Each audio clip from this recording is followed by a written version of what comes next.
Today in this video I show you how to change Facebook profile to digital creator.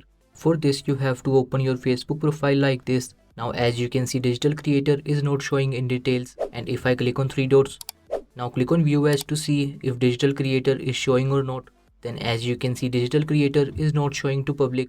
Now if I want to change my Facebook profile to digital creator, I will click on this cross icon and then scroll down to find turn on professional mode. Open it.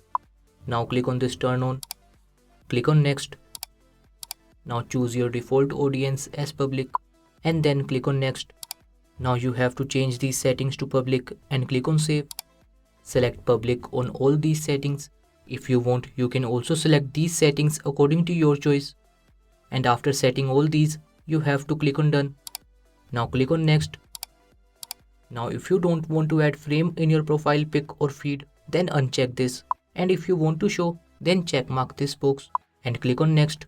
Now if you want, you can go to professional dashboard, or you can simply open your profile and see digital creator on details like this. If you want, you can also check if digital creator is showing to public or not like this. As you can see, my Facebook profile has changed to digital creator.